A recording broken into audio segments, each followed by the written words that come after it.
So, my review has gone against the grain and thrown a bad score on a beloved DLC. Naturally, some people have taken this as a personal insult for some reason, but some people have left some interesting critiques about points that I made in the review, although I haven't found any of them compelling enough to change my mind on my score. Nonetheless, it's worthwhile to discuss those comments and explain why I disagree. I've hand-selected the comments that I think represent much of how people feel about my opinions overall, so I'll read them out and explain my counterpoints to them here. Let's not waste any time and get responding. The first comment's from Amy Sharizai. In my view, when you describe the problems with the DLC, you're just describing the entire game. I just feel like in general you can accomplish all your goals in a single lifetime and you're left nothing to do, generally speaking. It is disappointing that China doesn't have more to governing it. That was my hope, that it actually provides something for me to do while ministering the realm and not doing a world conquest. But I think of Persia. That's very easy to reunite the empire and become Seoshant, and you're left asking, what's next? Sure, you can restore all of Rome, though the Duchy CB isn't really accurate to the proper borders, but it's a miserable experience because of how poorly the game runs by the time you're halfway done. So while it is extremely disappointing they didn't have more governance in a DLC that focuses on regions that have had a lot of challenges to govern, I don't think it deserves a score less than the game, unless you think CK3 is a whole 3 out of 10. Next from Daxos8813. Genuinely a terrible review. All your criticisms apply to the game, not the DLC. Understand the difference. I'm personally loving it. Next from Casual Kilroy, and then a reply from Complete Shaman. Sorry dude, but you're wrong on this one. Yeah, I listened to this video yesterday, and then I went to play it after work. The DLC so far seems a blast. I like this guy is fighting his disdain for the game as a whole. So these comments have a theme of saying that my criticisms apply to the game broadly and not the DLC. Let's use Amy's examples, talking about Persia in comparison to playing as anyone in East Asia. You start a game in Persia in 867, and you want to restore the Persian Empire. You are, right from the beginning of the game, faced with several strategic decisions. Will you be Muslim? What kind of Islam will you follow, if so? Will you be Zoroastrian? Will you publicly be Zoroastrian right away, or will you use a secret faith? To be fair, secret faiths are undercooked mechanics, that's kind of a misnomer of a choice, but regardless, we have already 3 decision points. Islam, your kind of Islam, and Zoroastrianism. Next, upon conquering counties, we have to decide if we'll tolerate Arab rulers or replace them with Iranians. To form Persia, we'll need more Iranian rulers, so I'll put those in place. Now we get through the work of conquering Iran, which, okay, sure, it's just war, and war is boring. That's only true if you're good at the game, by the way. Lots of people obsess over what men-at-arms to use and what buildings to build. Lots of people find joy in making a build for their armies or managing their domain's buildings. I know I do, and I love to roleplay in the men-at-arms that I use. I consider each regiment to be run by one of my acclaimed knights, if I have any, or I just think of particular knights as commanders of those regiments and stuff like that. Now, let's be charitable and assume you're a mindless EU4 player, so war and armies are just means to an end, not opportunity for roleplay, since for some reason in the CK3 community, roleplay can only mean peace and incest, war can't be roleplay or engaging. You reach the point of being able to form Persia. This gives you a big reward, which is a dopamine hit, but I suppose just getting rewards for achieving things isn't particularly emergent gameplay or anything. What you do get is a bonus to vassalizing other Iranians, which to me is valid roleplay. You've become the Shahanshah of a revived Persian empire. Now the rest of the Iranian world will bow to you. Does that not count as RP? To be considering my Shahanshah as this legendary figure, does that not count? Anyway, once you've done that, you're still not done with regards to content, because now you've exhausted the Iranian intermezzo's content, but you still have potentially either Muslim or Zoroastrian content to go through. Perhaps you're aiming to establish a new caliphate in Persia, whether a Shia or Sunni one, which will give you some new goals. Will you try to reclaim the Holy Lands? Oh, but that would just be war. How about instead you marry your families into the other Muslim families that do rule the Holy Lands and use those marriages to produce children of your faith and then murder the various families in power to get your children on the thrones, if that's what you prefer. Personally, I think using hostages would be best. Take the firstborn son of those realms as a hostage or winning at least one war on them, then educate that son in the ways of your kind of Islam and perhaps ally them, so you can support them during their inevitable civil wars. How about if you're playing a Zoroastrian? Well, it's a bit more direct. You can't intermarry with Muslims as a Zoroastrian, so instead, you'll probably just use war. The hostage strategy does still work though. What being Zoroastrian opens up for you is alliance and marriages with India, but that's a bit too far from the realm, so let's not count that. Sure, fine, whatever. Let's say you become Seoshant. Now you've got a permanent mark on your lineage, the descendant of the Seoshant. And that to me is pretty mechanically meaningless reward, but roleplay-wise it makes for a great transition into administrative. Your blood will be valuable, and you can rule over Iran, perhaps granting your blood to families you favor, and from there, you've reached a sort of end content in my eyes. Playing as the administrative emperor is indeed kind of boring, unless you have further ambitions like restoring the Achaemenid Empire or something. I get it. Once you get bored, you might not do an immediate repeat playthrough, but in the back of your mind, you're always aware that there were other paths you could have pursued. Naturally though, it's unlikely you'll just immediately go play in Iran again, but you take my point, right? One day, you could come back and experience a pretty different playthrough, even just following the Iranian resurgence ending, let alone pursuing an entirely other ending which will also have its own possible decision points. Now, let's compare to playing as a governor in China. You start as a landless estate holder and you're looking to climb to the top of the ranks in China. You attend an exam and pass, boosting your merit. You earn your first governorship as a count and do some inspections to gain more merit, money, and other resources. The purpose of this part of the game is gaining resources, and there's definitely roleplay to be had with regards to doing inspections and making buildings in your governorship. Like I mentioned in the review, the actual process of gaining stats and watching your governor develop is definitely fun. I've already given credit to this part of playing. The entire time that you're governing, you're also presumably using the study scheme, which will be giving you some flavor events about gaining merit and Confucian education XP. Now, alongside that, you may also have an elder who is helping you gain merit, and you're likely to be following that elder's political movement. That could be interesting, if only the political movement you joined granted you some kind of interesting thing to do. Instead, your membership in, say, the advancement movement gives you access to such riveting content as the bolster governance action, the develop capital decision, and some building modifiers if you're in the advancement phase, which China starts in 1066. Regardless, you use those advancement abilities to gain yourself some merit, at which point you notice a capital exam is available. You retire from your governorship and go take the exam. The exam at the capital is a bunch of events you mindlessly click through if it's more than your first or second exam, but let's say this is your first ever exam. Well, the events are fine, I guess. It's hard to make truly engaging events, I suppose, but more or less you're swapping stress or debuffs to make skill checks for higher scores on the exam. For the sake of argument, let's say you pass the capital exam but not the palace exam. This will give you enough merit cap to potentially earn yourself a kingdom, so you resume jockeying for governorships. Maybe you promote yourself or use influence to increase your score. You eventually end up ruling some kingdom, and you feel so happy because you have a kingdom now. I'm not being sarcastic here, by the way. Of course it feels good to progress. You're getting closer to the top, and that's fun. Anyway, another capital exam opens up and you still haven't passed the palace exam, so you're thinking you'll abandon your governorship to go take that exam.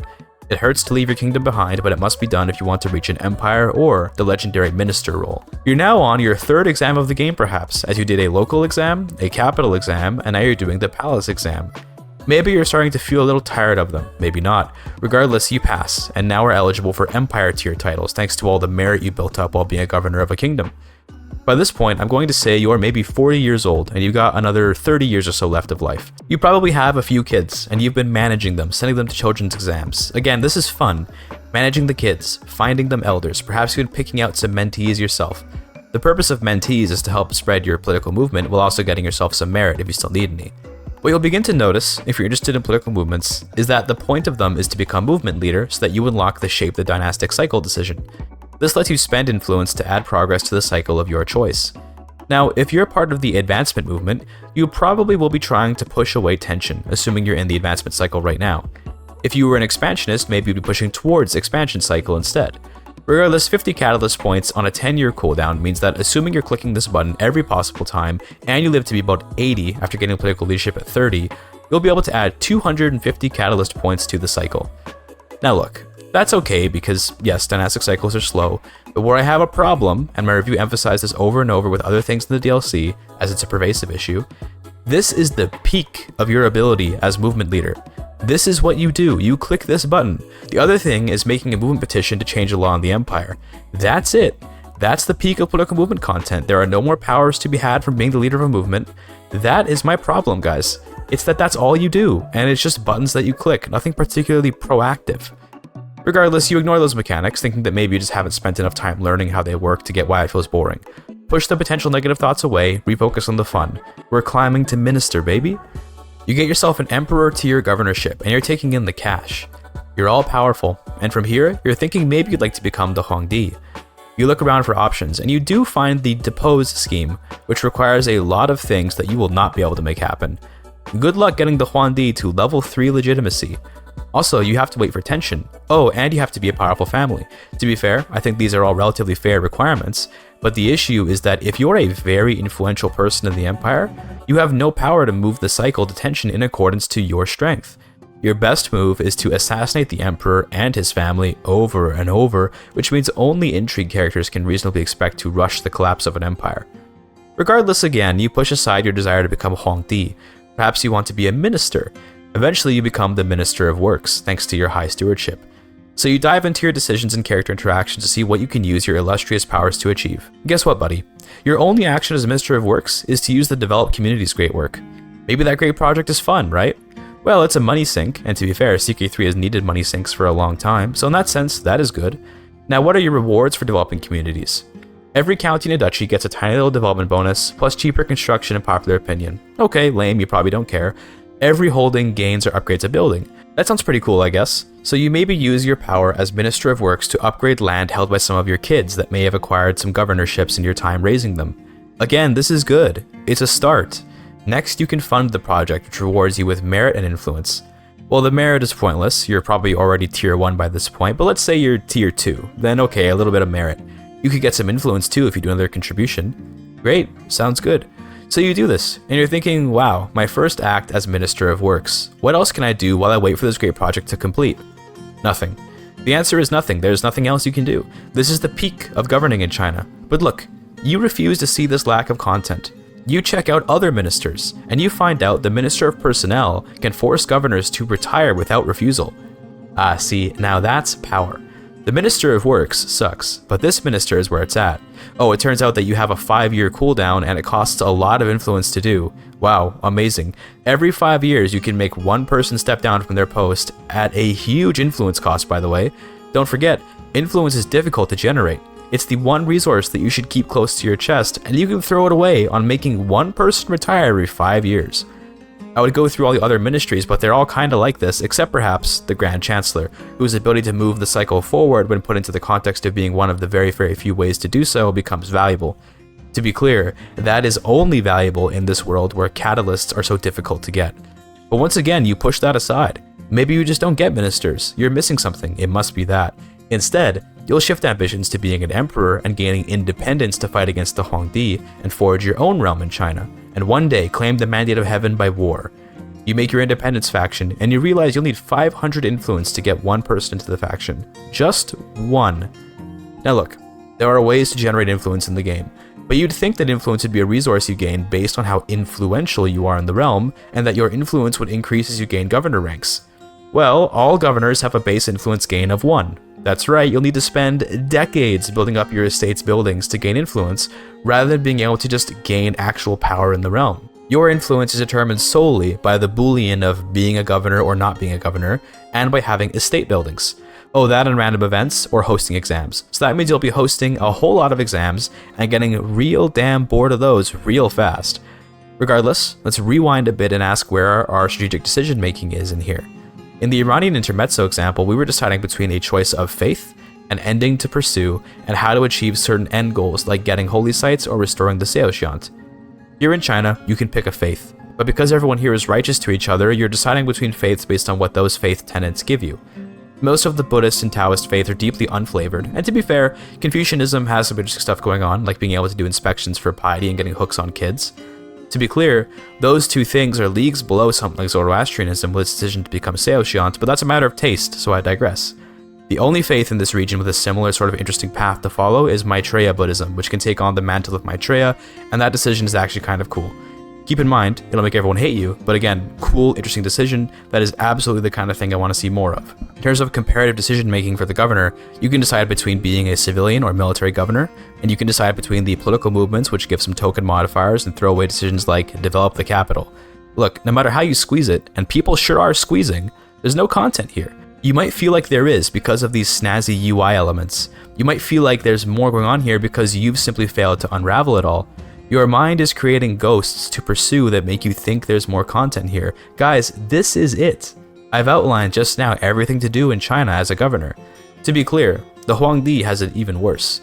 The Huangdi has even less to do, but I will say 20 concubine cap is really good. It does make it satisfying to play the Huangdi.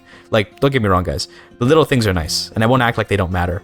Obviously 20 concubines isn't insanely important mechanically, although having 50 plus kids is indeed a worthy dynamic reward for being Huangdi, and I love that it's there. The Huangdi, beyond that, nothing to do. Sorry, your role is to sit and manage the dynastic cycle, but again, the catalysts are so tiny in impact that you barely feel your role. Nonetheless, that can be fixed by balance, fine. Nonetheless, becoming Huangdi in and of itself is an end goal, and therefore, maybe you're not intended to play the Huangdi. Just become it and then move on. Sure dude, whatever. That's lame if you ask me. When you become Roman Emperor as Byzantium, that too could be an end goal, I guess. But even Rome has you deciding between embracing Hellenism or not, and potentially reconquering the borders. But sure, this lack of content is just a symptom of CK3, not of this DLC. Base game CK3 has no interesting decisions to pursue or emergent gameplay. That's just CK3. Why are you guys haters on this game, man? CK3 is not a boring or bland or uninteresting game. It's full of stuff to do, with a couple regions like India and West Africa being the exception with regards to content, not the rule. Why are we letting a total lack of content be the rule? Anyway, I could take you through this long-winded explanation for why Japan is similar, but instead we'll move on to more comments. The Lazy Bot says, I think the issue you're facing with higher level titles in China is pretty much just reality. After China reaches its peak, a family reaches the peak of their power, they just kinda piss around and waste money until they get so bored they get overthrown, lol. I've yet to play the DLC, so obvious grain of salt, but I think the issue is inherent to the position, at least as a native, as a foreign conqueror, more friction makes sense. But that kind of reflects another issue with CK3, which is that once you become really powerful emperor, you don't really have much to do. Your Rome example is fair, but limited in application since China doesn't really have much further to grow, and players, especially experienced ones, experience basically no resistance because they are perfect rulers with a concern for the long term. Even if you could meddle with tributaries somehow, to what end? This would be the sort of situation where I'd choose one of my kids with no chance of inheriting anything and turn them into an adventurer to leave my mark somewhere else in the world. And as far as Japan goes, besides adding more decisions, yeah, there's not much to do as Japan. Historically, that's why they could kind of do their own thing for hundreds of years. No real rivals until Europeans and the US entered the picture. Definitely more flavor decisions and conquest decisions across the board would be nice as a sort of built-in goals, but it always goes back to vanilla blobbing. I don't mean to defend Paradox necessarily here, I often agree that they can be doing more and better. The no ambition issue does reflect history in the region as I understand it, mostly as a result of geography limiting imperial extent, but stuff like ministers having nothing to do is absolutely a big failure. A pretty well-reasoned comment, nonetheless we'll break it apart. Also, there was the Elderman of Mercia saying, just because you can win the game in a certain easy way doesn't mean you have to follow that path. If there is a method that allows you to make a lot of money in a short amount of time, it doesn't mean you have to follow that method, then bitch about its existence. Moreover, I listened to your other criticisms. They make no sense. One of your criticisms is that playing as Japan, you don't have any other nations to interact with. No shit, Japan was only really discovered by the rest of the world in the 16th century. Japan was more or less an isolationist nation. Furthermore, regarding your criticism of lacking decisions to do stuff after becoming shogun, that's the player's choice. You create your own story. The invasion of Korea happened way after 1600s. How does it make sense for the devs to include a whole Korean invasion system during the 12th century? I'm sorry, but most of your criticism can easily be debunked. I hate this.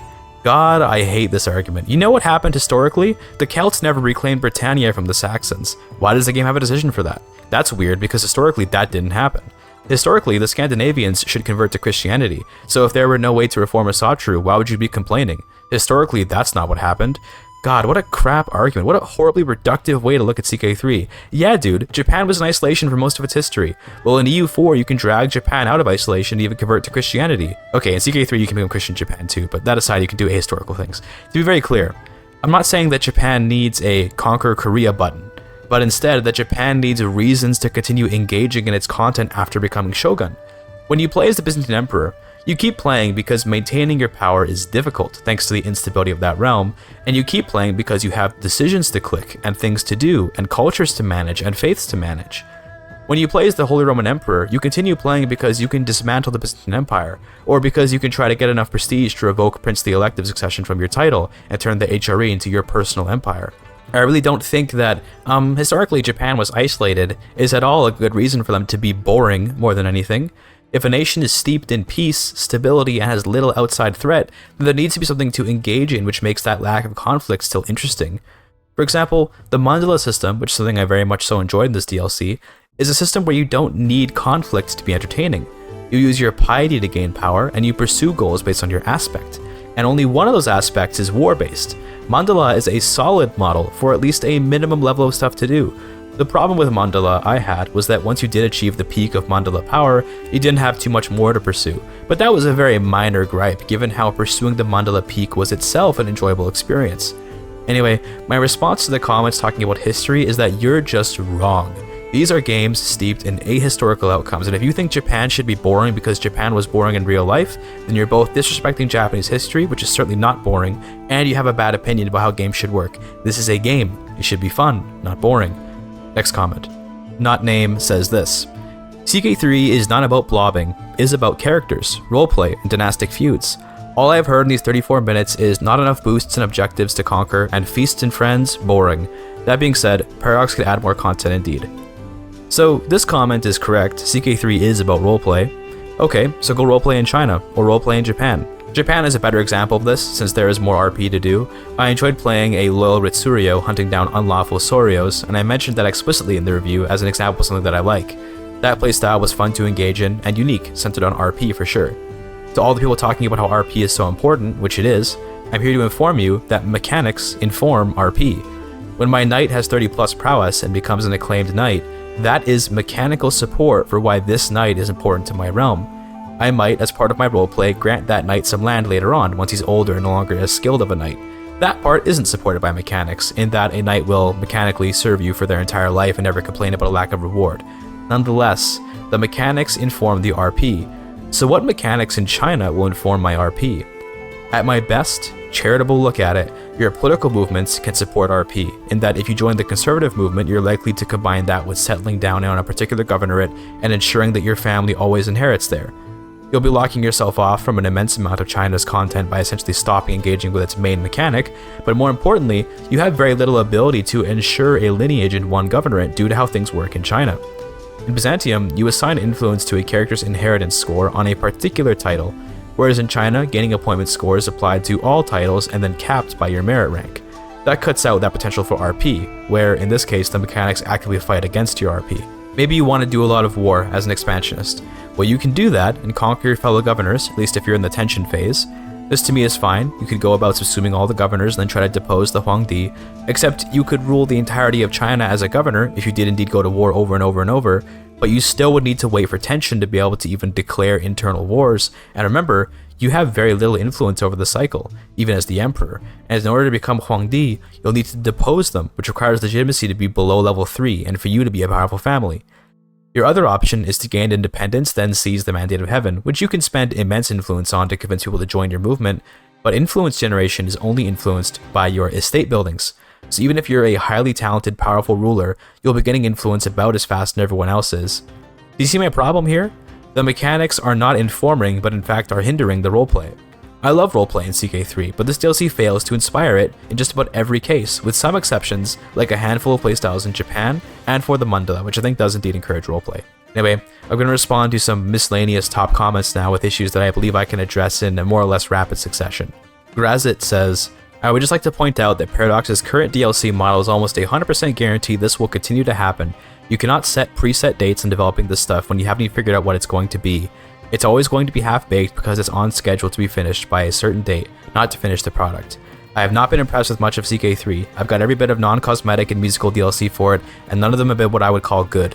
It's annoying. I know they can make good products, but they're turning the corner to be a more professional studio, aka a more profitable studio, has just been disappointment after disappointment for me, with EU5 likely being my last Paradox product that I'll buy. There's no reason to believe that CK3 will always make bad DLCs, especially when they have so often made excellent DLCs. Tours and tournaments, roads to power, even cons of the step, which I know has balance issues and I know people tend to feel mixed about it, are all good DLCs in my estimation. Tours and tournaments added new ways to spend money that felt meaningful and encouraged roleplay, as well as giving you new objectives to complete. Roads to Power, in my opinion, did even better in that department, with landless adventurers having a veritable laundry list of decisions and interactions to use. I think what happened with All Under Heaven was a focus on surface level mechanics without considerations for where the mechanics go and the actual gameplay loop of being a governor. Next we have Legate Elizabeth. There's nothing to do once you reach the end. That's how endings work, my guy. Yeah, indeed, endings are the end, but the endings for this DLC can be obtained nearly instantly in the case of Japan, or take a long time and have no way to be sped up, like China, or are pretty good but just kind of feel anticlimactic like the Mandala. Again, Mandala is pretty good, but could be better. Things can always be better, but Mandala is a good starting point for me. My point is that the endings are bad, and the path to the endings are also bad. Anyway, next comment from Boo Deep Diver. Paradox players are never happy with anything, Lamau. Here are my reviews for various DLCs for CK3 on screen now. I actually am usually a voice of positivity for this game, and indeed I am quite happy with the state of CK3. I love CK3 and continue to play it even though EU5 is right around the corner and I have early access. That's because it provides an experience that is unique in this genre. Nonetheless, I think All Under Heaven is lacking in content. Sorry, but it's possible to dislike something and not be a hater. Next comment from Highest Marshall. Sorry, but this is bizarre. I'm playing the DLC for about 2 weeks, and despite some of my gripes with it, China is too solid in its nature without division periods, some regions deserve more care, etc. It is by no means a 3 out of 10 game/DLC. It is good, it brings a lot. More so in comparison to some more awkward DLCs for CK3, and there's still a ton of new content. Okay, care to point any of it out to me? To what content are you referring? Doing examinations over and over? Becoming Shogun of Japan through 1 or 2 paths? Reforming into Mandala as Wonua? Completing your aspect as Mandala and hitting godlike devotion? I checked the replies to see if this person expanded on their point at all, but no, of course not. Lots of people leave comments saying, but there's lots of content. Okay, present it to me. What content? First of all, you've barely played the game, although in this person's case, they're a journalist who got early access apparently.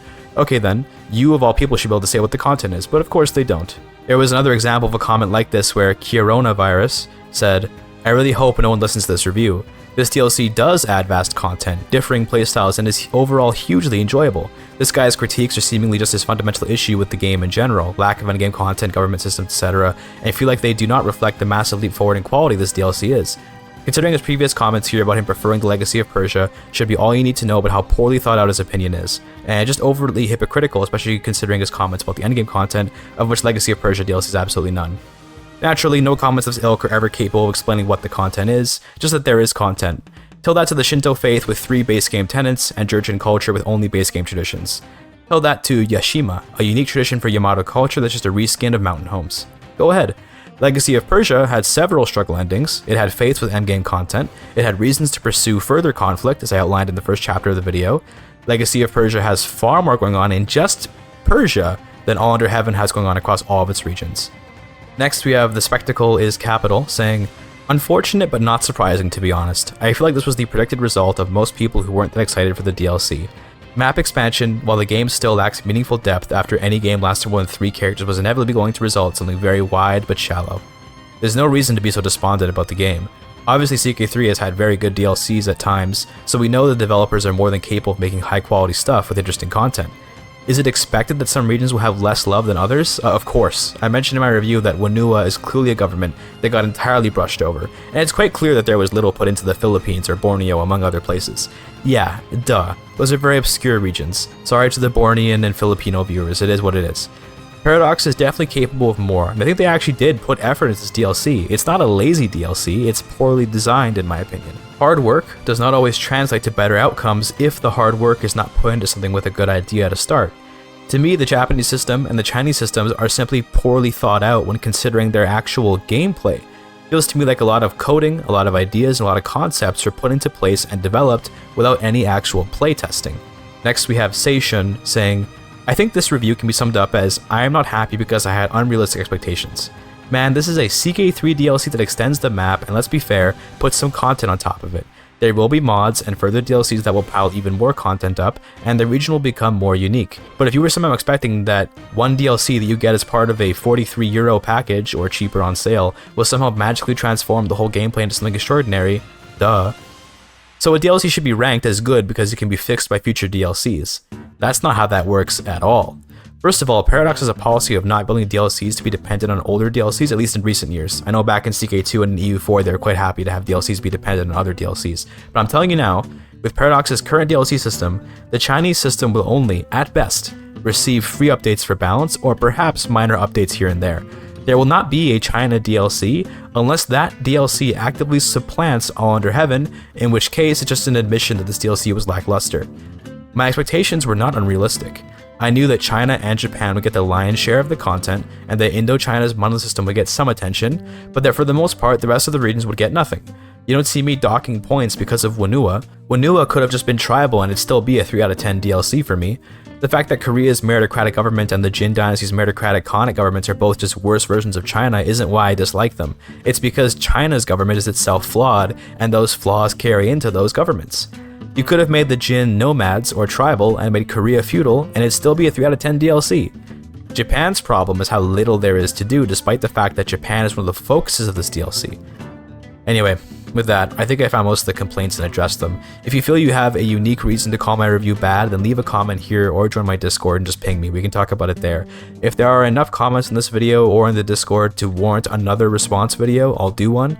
But for now, this is my response. Before we wrap up, I'm going to say this. In a few days, or maybe a few weeks, depends on how often you play, you too will see how little content is here, and you might reconsider your feelings. You might. It's possible. The day that you do not feel ashamed to admit that you had an initially more positive feeling on the DLC than maybe it deserved. I'll be here. I won't blame you. I won't see you as some kind of sheep. Of course you feel the DLC is amazing right when it comes out and you haven't even played it. Look at how hyped the shiny new map extension is. How can you not fall in love? Once you've gotten bored of Asia, as I suspect many people will, I won't celebrate it or be happy. I don't want CK3 or its DLCs to fail. I want them to be amazing so I can keep having fun with it. My review is just telling you what my experience with the DLC was, and that's that I quickly grew bored of it. One day you probably will too. Ah, you ignorant slaves. Finally taken notice, have you? With that, I appreciate you watching. Thank you for your time. Psych, there's one more thing here. I've developed a mod, in just one day, that adds just a morsel of content for Shinto and Shugendo faiths. Now look, this is a dogshit mod. I made it in like one day. It probably has bugs, I didn't localize it, and it probably isn't balanced. That's not the point of it. The point is to demonstrate what I want in terms of flavor for the game. I sincerely doubt any CK3 developers are watching, but if you're curious what I mean by lack of endgame content, this can serve as an example of some very light flavor and endgame content. So I've added a decision to embrace Shinto, available for anyone with Japonic heritage, meaning the Yamato, the Emishi, and the Ryukyuans. Since Shinto is entirely tolerated in Japan, I see no reason why it should be difficult to do or anything, but I also see it as a personal decision, so this event only converts your character, not your vassals and children, how the regular convert button would do it. Shinto and Shugendo each come with two unique tenets, with Shinto giving you the opportunity to spend stress on attempting to lose a sinful trait and replace it with a virtuous one. Shugendo comes with the ability to undertake a mountain trial, where you travel to a random mountain and have to pass skill checks to gain skill points, or take debuffs and stress. They both get access to a new core position revolving around the maintenance of holy sites. That's the flavor. That's all it is. I'm not asking for anything crazy here. Two new religious tenets for the Shinto faiths. Aside from that, the endgame decision for Shinto is to reform the faith, which lets you assert the uniqueness of the faith by removing immaterial harmony, which is the trait that makes it tolerate everyone around it, and choosing to change to righteous or fundamentalist tolerance. You do this to either Shinto or Shugendo. I had in mind one more decision to assign the head of faith title to the Emperor and essentially assert that the Emperor is God, but I ended up not doing that because of time constraints. Now look, that's obviously not enough if this were a proper CK3 DLC, but this is an idea of what I want. The reason why that Shinto reform decision is valuable is because it gives you more gameplay naturally. Now that you don't tolerate Buddhists, you might start removing from power the various Buddhists of your realm and end up in a sort of mock Sengoku period. You might choose to look outward and expand, spreading Shintoism to the rest of Asia, or maybe you won't. Maybe you'll just sit there doing nothing as a shogun, as is currently your only real option. Regardless, at least you have some decisions to click as a Shinto ruler. At least you have options that you can turn down. Anyway, I'm not actually making this mod public because it's trash and isn't actually good. It's a proof of concept, not something actually worth playing right now. I bothered to develop it at all because a lot of people might say, oh, what you're asking for is too much work. Brother, I made this in one day.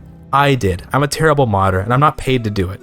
Now let's take that one day and let's call it 4 days to account for localization, because I didn't bother to do that, to account for balancing, which I also didn't bother to do, and to account for new art for the tenants, which of course I didn't do, I'm not an artist. 4 days, which I think is generous, to make this. This is not an unreasonable expectation. If you think it is, then you are infantilizing the CK3 developers, who are capable, skilled, talented, and passionate people. With that, I now, for real this time, thank you for watching. Thank you for your time.